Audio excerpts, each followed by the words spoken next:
You forced yourself to eat, small bites that kept your hands moving while your mind worked overtime. The food tasted bland, but it was enough to keep you going, for now. All the while, you felt his eyes on you, watching your every move. His presence was suffocating, and the longer the silence stretched, the harder it was to focus. "Good girl," he said after a while, his tone almost approving. He leaned back against the wall, crossing his arms over his chest. "I knew you'd listen eventually." You ignored his words, finishing what you could stomach and setting the plate down on the tray. He stepped forward, taking it from your lap and placing it back on the table. His movements were slow, deliberate, as if he wanted to draw out every moment. "You're quiet," he said, turning back to face you. "I like that. Means you're thinking. That's good. But just remember, sweetheart, whatever you're planning, I'll always be one step ahead." You bit your tongue, forcing yourself not to react. He wanted a response, something to feed his twisted sense of control. Instead, you looked down at your lap, feigning submission while your mind continued to churn. "Smart," he murmured, crouching in front of you again. His fingers reached out to tilt your chin up, forcing you to meet his gaze. "But don't forget who's in charge here." His grip wasn't painful, but it was firm enough to remind you of the power dynamic he wanted to enforce. You held his gaze, your expression carefully neutral, refusing to give him the satisfaction of fear or anger. "Tell me something," he said, his tone softer now, almost curious. "What's going through that pretty little head of yours?" Your lips parted, but you hesitated, unsure of how much to say. If you stayed silent, it might provoke him. If you said the wrong thing, it could make things worse. You needed to tread carefully. I don't understand why you're doing this," you said finally, your voice trembling just enough to sound genuine. "What do you want from me?" His smile returned, slow and predatory. "I already told you," he said, brushing a strand of hair from your face. "You're mine now, and what I want is simple, for you to accept that." Your stomach twisted at his words, but you nodded faintly, pretending to consider them. It was a performance, one you hoped would buy you more time. "Good," he said, standing up and stepping back. "We're getting somewhere. I'll make sure you have everything you need, sweetheart. All you have to do is behave." He walked toward the door again, unlocking it and pausing in the doorway. "Get some rest," he said, his voice almost kind. "We'll talk more later." The door closed with a heavy thud, and the lock clicked into place once more. You exhaled shakily, your body slumping against the chair as the tension drained from your muscles. You weren't sure how much time you had before he came back, but you knew one thing for certain. You couldn't let this go on. Your eyes darted to the ropes still binding one of your hands. With the other free, you began working at the knot, your fingers trembling but determined. The fibers were rough and tight, but you refused to give up. You worked at the knot with trembling fingers, the rough rope biting into your skin as you tugged and twisted. The knot was tight, expertly tied, but desperation lent you strength. Every second counted. You didn't know when he would return, and the thought of being caught in the act sent a jolt of panic through you. The room was deathly quiet, save for the faint sound of your breathing and the soft creak of the chair as you shifted your weight. Sweat beaded on your forehead, a mixture of fear and exertion, but finally, you felt the rope begin to loosen. You bit back a gasp as your wrist slipped free. Your heart raced as you flexed your hand, shaking out the stiffness. One hand down, but the ropes around your ankles were still secure. You glanced toward the door, half expecting him to burst in at any moment, his mocking smile twisted into rage. But the room remained still, the lock undisturbed. Your fingers worked quickly now, adrenaline sharpening your focus as you untied the knots around your ankles. The fibers dug into your skin, but you didn't care. The second your legs were free, you stood, wobbling slightly as blood rushed back to your limbs. You scanned the room for anything you could use, a weapon, a tool, something to defend yourself or aid your escape. The room was sparse, almost maddeningly so. The chair he'd sat in was heavy and solid, but too cumbersome to use as a weapon. The table held the empty tray and glass, neither of which seemed particularly useful. Your eyes darted to the high window, its bars glinting faintly in the dim light. It wasn't an option. Your gaze fell to the door. It was the only way out.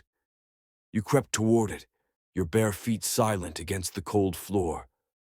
The lock was a heavy deadbolt, and your heart sank as you realized you'd need a key.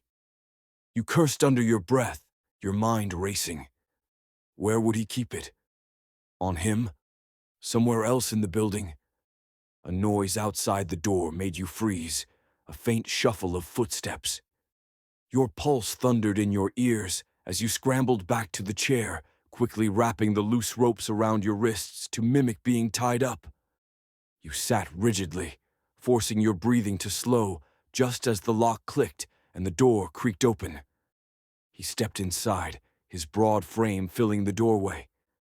His sharp eyes scanned the room, lingering on you for a moment before he smirked. "Good. You're right where I left you," he said, his tone dripping with satisfaction. He closed the door behind him, locking it again with a deliberate click. You fought to keep your expression neutral, even as your heart raced. The ropes were loose, precarious. One wrong move and he'd notice. He walked toward you, stopping just a few feet away. "You've been quiet," he said, tilting his head as he studied you. "I like that. It shows you're learning." You swallowed hard, your mind racing with possibilities. Could you surprise him? Overpower him? The odds were slim, but you couldn't afford to wait for a perfect opportunity. He crouched in front of you again, his eyes narrowing as he reached out to brush his fingers against your cheek. "You've got that look in your eyes again," he murmured, his tone soft but laced with warning. "Like you're thinking about something you shouldn't be."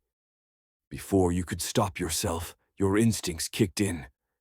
With your free hand, you grabbed the glass from the table beside you and swung it with all your strength. The sound of shattering glass filled the room as the edge of the glass struck his temple. He staggered back with a grunt of pain, his hand flying to his head as blood trickled down his face. "You little," he snarled, his voice full of rage as he stumbled to his feet. But you didn't wait to hear the rest. You bolted from the chair, your legs unsteady but fueled by adrenaline. You lunged for the door, your hands fumbling with the lock.